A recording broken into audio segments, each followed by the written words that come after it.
नमस्कार दोस्तों, ई cluster channel पर आपका एक बार फिर से स्वागत है। दोस्तों मैं अंकुर यहाँ पे कंप्यूटर के सब्जेक्ट्स को इजी वे में समझाने की कोशिश करता हूँ। टॉपिक जो हम कवर करा रहे हैं वो है ट्यूरिंग मशीन। और ट्यूरिंग मशीन में हमने लास्ट लेक्चर में नॉन डिटर्मिनिस्टिक ट्यूरिंग मशीन की बात करी थी। इस लेक्चर में हम बात करेंगे acceptance and decidability of non deterministic Turing machine कि नॉन डिटर्मिनिस्टिक ट्यूरिंग मशीन की एक्सेप्टेंस से क्या मीनिंग है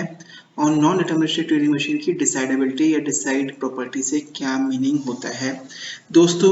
इस चीज़ को बहुत ध्यान से समझिएगा क्योंकि ये कुछ कंसेप्ट ऐसे हैं जो बच्चों को बहुत ज़्यादा कंफ्यूजन करते हैं, तो आपको टर्मिनोलॉजीज क्लियर होनी चाहिए। अगर आपको कहीं भी कोई दिक्कत आ रही है तो आप मेरे प्रीवियस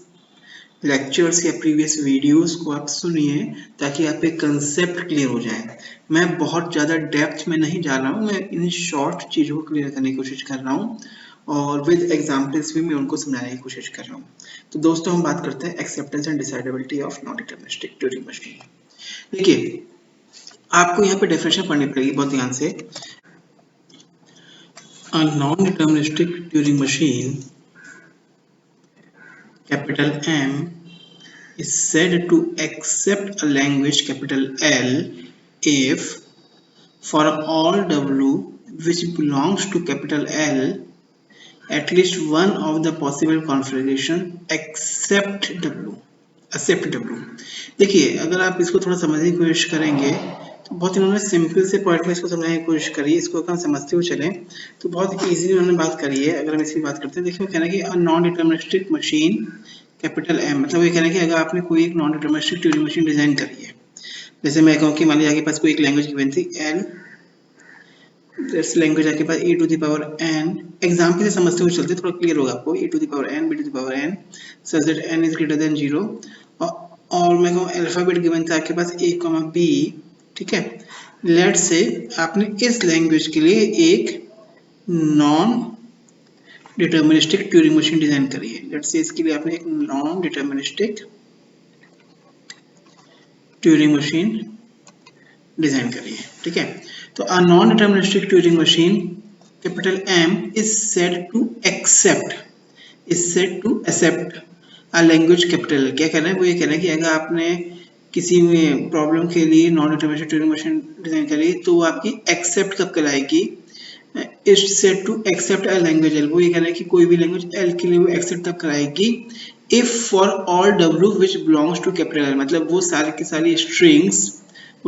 स्ट्रिंग्स W जो उस लैंग्वेज को बिलोंग करती है at least one of the possible configuration accept W। मतलब क्योंकि नॉन डिटर्मिनिस्टिक ट्यूरिंग मशीन के केस में हमें पता है कि मल्टीपल ब्रांचेस निकल के जा सकती हैं इनपुट को एक्सेप्टेंस के लिए, तो वो ब्रांच जो आपकी उस स्ट्रिंग को एक्सेप्ट कर रही है वो उस पाथ पे अगर कोई स्ट्रिंग वो पाथ पे अगर आप मूव कर रहे हो किसी एक पॉसिबल कॉन्फ़िगरेशन के थ्रू, तो हम कहते हैं कि वो आपकी ट्यूरिंग मशीन एक्सेप्ट है। मतलब ये कहना क्या चाह रहे हैं, अगर इसको समझने की हम बात करें तो ये कहना है कि मान लीजिए आपने इस प्रॉब्लम के लिए आपने ये एक non deterministic Turing machine design कर दी, ठीक है। तो वो कह रहा है कि अब ये ट्यूरिंग मशीन आपकी नॉन डिटर्मिनिस्टिक मशीन अभी एक्सेप्ट कब कराएगी, वो कह रहे हैं कि वो एक्सेप्ट तब कराएगी जब वो कह रहे हैं कि अ लैंग्वेज एल, किसी लैंग्वेज एल के लिए, जैसे यहाँ पे एल लैंग्वेज आपके पास क्या है e to the power n b to the power n, if for all w which belongs to capital L, मतलब वो कह रहे हैं for all w which belongs to capital, मतलब वो सारे के सारे स्ट्रिंग्स जो लैंग्वेज को बिलोंग करती हैं, जैसे ए बी या डबल बी या ट्रिपल ए ट्रिपल बी, ठीक है। ये सारी की सारी स्ट्रिंग को आप देखोगे, ये सारी की सारी स्ट्रिंग जो है वो आपकी इस लैंग्वेज को बिलोंग करती हैं, ठीक है। At least one of the possible configuration accepts W, at least one of the possible configuration accept W। वो ये कह रहे हैं कि जब आप इनमें से किसी भी स्ट्रिंग को आप नॉन डिटर्मिनिस्टिक ट्यूरिंग मशीन के पास कराएंगे तो जितने भी पाथ मूव कर रहे होंगे स्ट्रिंग को जब पास कराओगे तो जितने पाथ, तो वो possible at least one of the possible, तो कोई एक ऐसा पाथ या ऐसे कॉन्फ़िगरेशन जिससे वो स्ट्रिंग एक्सेप्ट हो रही होगी, तो अगर वहां पे किसी पाथ से वो एक्सेप्ट हो रही है तो हम कहेंगे नॉन डिटर्मिनिस्टिक ट्यूरिंग आपके पास एक्सेप्ट है। There may be branches that lead to non-accepting configuration। कुछ ब्रांचेस ऐसी होंगी जहाँ पे आपकी स्ट्रिंग एक्सेप्ट नहीं हो रही होगी, उसमें होता है क्या, जैसे बिल्कुल एनएफए वाले केस की तरह, जैसे आपने स्ट्रिंग पास कराई डबल ए डबल बी, ठीक है। तो हमने कहा इसका फंडा क्या होता है कि जैसे आप ए रीड करोगे इसको एक्स से रिप्लेस करोगे, इसको वाई से रिप्लेस करोगे, फिर इसको एक्स से रिप्लेस करोगे, इसको वाई से रिप्लेस करोगे, ये आपके पास वर्किंग होती है, ठीक है। तो वो ये कह रहे हैं कि हो सकता है कोई पाथ ऐसा रहा हो जहाँ पे वर्किंग प्रॉपरली नहीं हुई, मशीन बीच में ही क्रैश कर जाए, या कोई ऐसा पाथ हो जहाँ से मशीन आपकी इनफाइनाइट लूप में चली जाए, और कोई ऐसा पाथ भी हो जहाँ से आपकी स्ट्रिंग आपकी एक्सेप्ट हो जाए, ठीक है। तो ये कहना है कि there may be branches that lead to non accepting configuration, कुछ ब्रांचेस ऐसी होंगी जो आपके नॉन एक्सेप्टिंग कॉन्फ़िगरेशंस की तरफ जा रही होंगी, वेल सम में put the machine into an infinite loop, इस बात पर ध्यान दीजिएगा। और कुछ पाथ ऐसे हो सकते हैं कि जो आपकी मशीन को इनफाइनाइट लूप में ले जाए, मतलब कि वो ऐसे लूप में चले जाए जैसे आपको लग रहा हो कि वो सोल्यूशन प्रोवाइड करेगी, या मे बी वो सोल्यूशन ना प्रोवाइड करेगी। क्योंकि लूप में जाने का अर्थ ये हो जाता है कि अगर आपकी मशीन लूप में चलेगी तो हम समझ सकते हैं कि हो सकता है वो कोई टास्क परफॉर्म कर रही है आउटपुट जनरेट करने के लिए, एक सिचुएशन ये मानी जा सकती है, और दूसरा सिचुएशन हो सकती है कि वो एक ऐसे लूप में चली गई जहाँ से वो कभी बाहर नहीं निकल रही है। But these are irrelevant for acceptance, वो आपके पास इररेलेवेंट है एक्सेप्टेंस के लिए। तो अगर सिंपल टर्म्स में अगर हम बात करें तो आप सिंपल से ये कह सकते हो कि जैसे अगर हमने कोई प्रॉब्लम के लिए आपने एक ट्यूरिंग मशीन डिजाइन करी है, वो नॉन डिटरमिनिस्टिक अगर आपने ट्यूरिंग मशीन डिजाइन करी है, जैसे हमने ये वाला क्वेश्चन लिया था अपना वाला, तो हम ये कहेंगे कि जब आप इस स्ट्रिंग को, जैसे आपने कोई स्ट्रिंग ले ली, फॉर एग्जांपल डब्ल्यू, जो कोई ऐसी स्ट्रिंग ले ली जो लैंग्वेज को बिलोंग करती है, जैसे आपने कहा W is equal to relate triple A triple B, तो वो कह रहे हैं कि जब इस स्ट्रिंग को पास कराओगे ट्यूरिंग मशीन पे, जब इस स्ट्रिंग को आप पास कराओगे नॉन डिटरमिनिस्टिक ट्यूरिंग पे, तो मशीन आपके पास मल्टीपल कॉन्फ़िगरेशन से मल्टीपल पास में मूव करेगी, क्योंकि वो मल्टीपल कॉन्फ़िगरेशन हो जाते हैं, ये आगे भी इस तरह से रिजल्ट हो सकता है, ठीक है। तो वे कह रहे हैं कि कई कुछ पास ऐसे होंगे जहां से मशीन जो है वो इनफाइनाइट लूप में चली जाए, कुछ पाथ ऐसे होंगे जहां से मशीन आपकी क्रैश कर जाए या बीच में स्टॉप कर जाए, कोई पाथ होगा जहां पे वो एक्सेप्ट हो जाएगी, ठीक है। तो वो सारे के सारे पाथ जो नॉन एक्सेप्टिंग है, या ऐसे पाथ जो आपके इनफाइनाइट लूप में लेके जा रहे हैं, वो आपके पास इररेलेवेंट माने जाते हैं एक्सेप्टेंस के केस में। मतलब हम ये कह सकते हैं कि ट्यूरिंग मशीन की एक्सेप्टर माने जाएंगे द लैंग्वेज, वो सारी स्ट्रिंग जो लैंग्वेज को बिलोंग करती है उनको पास करने पे मशीन अगर किसी भी पाथ से फायर स्टेट पे पहुंच रही है तो ट्यूरिंग मशीन आपकी एक्सेप्ट कहलाई जाएगी, non deterministic Turing machine accept कराई जाएगी। इसको दोबारा सुनिएगा, वो ये कह रहा है कि अगर आपने किसी लैंग्वेज एल के लिए ट्यूरिंग मशीन डिजाइन करी, तो अगर उस लैंग्वेज की कोई भी स्ट्रिंग को अगर आप पास कराने पे अगर आपकी non deterministic Turing machine final state पे जाके स्टॉप करती है, ठीक है, तो वो ट्यूरिंग मशीन आपकी एक्सेप्ट कहलाती है, ठीक है। अब डिसाइड क्या होता है, वो कह रहे हैं a non deterministic Turing machine M is said to decide a language capital L, वो ये कहेंगे डिसाइड तक कराती है if for all W which belongs to Kleene closure, for all W which belongs to Kleene closure, मतलब आप all possible strings की बात कर रहे हैं, there is a path that leads either to acceptance और रिजेक्शन, मतलब कि आप क्लीन क्लोजर से कोई भी स्ट्रिंग को अगर आप पास करा रहे हैं, मतलब जितनी पॉसिबल स्ट्रिंग्स बन सकती हैं उस गिवन अल्फाबेट पे उसकी सारी स्ट्रिंग्स पास कराने पे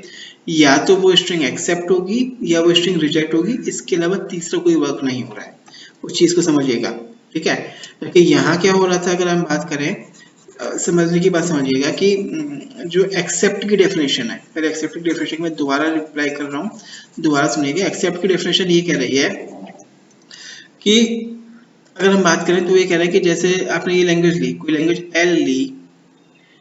उसके लिए आपने एक non deterministic Turing machine design करी, ठीक है, तो कोई भी स्ट्रिंग जो उस लैंग्वेज को बिलोंग करती है उसको अगर आप इस ट्यूरिंग मशीन पास कराओगे तो वो स्ट्रिंग आपकी एक्सेप्ट होनी चाहिए, मतलब आपकी ट्यूरिंग मशीन फाइनल स्टेट पे अगर स्टॉप हो रही है तो एक्सेप्ट है। लेकिन वो सारी स्ट्रिंग जो लैंग्वेज को बिलोंग नहीं करती हैं, जैसे इस एग्जाम्पल की बात करें तो जैसे स्ट्रिंग ले लो डबल ए ट्रिपल बी, ये लैंग्वेज को बिलोंग नहीं करती है, या सिंगल ए डबल बी ले लो या ट्रिपल ए एक भी ले लो, ठीक है। तो उन सारी स्ट्रिंग के केस में मशीन या तो उसको वो रिजेक्ट कर सकती है या फिर उसको इनफाइनाइट लूप में ले जा सकती है, ठीक है। ये पॉसिबिलिटी की बात करिए, लेकिन हमें इनसे कोई मतलब नहीं, हम इसकी बात ही नहीं कर रहे हैं। हम सिंपल से ये कह रहे हैं कि वो स्ट्रिंग जो लैंग्वेज के पार्ट है अगर उनको पास कराने पे ट्यूरिंग मशीन फाइनल स्टेट पे स्टॉप कर रही है तो नॉन डिटरमिनिस्टिक ट्यूरिंग मशीन आपकी एक्सेप्ट कराएगी। और यहाँ क्या कह रहे हैं, वो ये कह रहे हैं कि अगर किसी लैंग्वेज के लिए अगर आपने non deterministic Turing machine design करी, ठीक है, तो कोई भी स्ट्रिंग जो क्लीन क्लोजर को बिलोंग करती है, उसको अगर आप उस नॉन डिटरमिनिस्टिक ट्यूरिंग मशीन पे पास कराओगे तो या तो वो स्ट्रिंग आपकी एक्सेप्ट हो या वो स्ट्रिंग आपके पास रिजेक्ट हो, इसके अलावा तीसरा केस ना हो, तो हम कहते हैं कि नॉन डिटरमिनिस्टिक ट्यूरिंग मशीन आपकी डिसाइड है, is said to be decidable. जैसे मैं बात करूं कि अगर आपके पास एक लैंग्वेज थी, मैं को मान लीजिए आपके पास अल्फाबेट गिवन था A, B, ठीक है, मान लीजिए आपने इस पे एक लैंग्वेज ली L which is equal to A to the power n B to the power n such that n is greater than 0, ठीक है, आपने इस लैंग्वेज के लिए एक ट्यूरिंग मशीन डिजाइन करी जो आपके पास नॉन डिटरमिनिस्टिक ट्यूरिंग मशीन है, आपने एक non deterministic Turing machine design करी, ठीक है, तो वो ये कह रहे हैं कि इस नॉन डिटरमिनिस्टिक ट्यूरिंग मशीन पे आप अगर कोई स्ट्रिंग पास करा रहे हैं, ठीक है, जो बिलोंग करती है क्लीन क्लोजर को, क्लीन क्लोजर मतलब इसका आपने क्लोजर निकाला तो उसमें सारी पॉसिबल स्ट्रिंग्स आ जाएंगी, ठीक है, क्योंकि इसमें आ जाएंगे आपके पास ऑल स्ट्रिंग्स, ऑल स्ट्रिंग्स का जो सबसेट होगा उन स्ट्रिंग्स के सबसेट में से जब पास करोगे नॉन डिटरमिनिस्टिक ट्यूरिंग मशीन पे तो दो ही वर्क होने चाहिए, या तो वो स्ट्रिंग एक्सेप्ट हो ट्यूरिंग मशीन के द्वारा या वो स्ट्रिंग आपके पास रिजेक्ट हो, ठीक है। तीसरा केस लूप में जाने वाली बात अगर नहीं आ रही है तो हम कहते हैं कि वो जो ट्यूरिंग मशीन है वो आपकी डिसाइडेबल प्रॉपर्टी पे वर्कआउट कर रही है, वो डिसाइडेबल है, जो ट्यूरिंग मशीन है वो आपकी डिसाइडेबल कहलाती है, ठीक है। मतलब ऑब्वियस ही बात है कि वो स्ट्रिंग्स जो आप सारी स्ट्रिंग्स पास कर रहे हो तो वो स्ट्रिंग जो लैंग्वेज को बिलोंग करती हैं वो सारी की सारी एक्सेप्ट होंगी, और वो स्ट्रिंग जो लैंग्वेज को बिलोंग नहीं करती हैं वो सारी की सारी आपकी रिजेक्ट होनी चाहिए, ठीक है। तो ऐसी ट्यूरिंग मशीन को हम बोलते हैं, ऐसी नॉन डिटरमिनिस्टिक ट्यूरिंग मशीन को यहाँ पे हम बोलेंगे आपके पास डिसाइडेबल। और एक्सेप्टेबल ट्यूरिंग मशीन जिसको बोल रहे हैं कि अगर हम सिर्फ उन्हीं स्ट्रिंग की बात करें जो लैंग्वेज का पार्ट है, उनको जब आप पास कराते हो और मशीन आपकी एक्सेप्ट कर रही है तो आपकी डिसाइडेबल है। दूसरे केस में जो स्ट्रिंग लैंग्वेज का पार्ट नहीं है उस पर उसकी क्या वर्किंग हो रही है उस पर हमें कोई मतलब नहीं है, ठीक है, बहुत ज्यादा उस पर हम ध्यान नहीं देते, तो इसको हम बोलते हैं एक्सेप्टेबिलिटी और decidability property and decidability property of non deterministic Turing machine.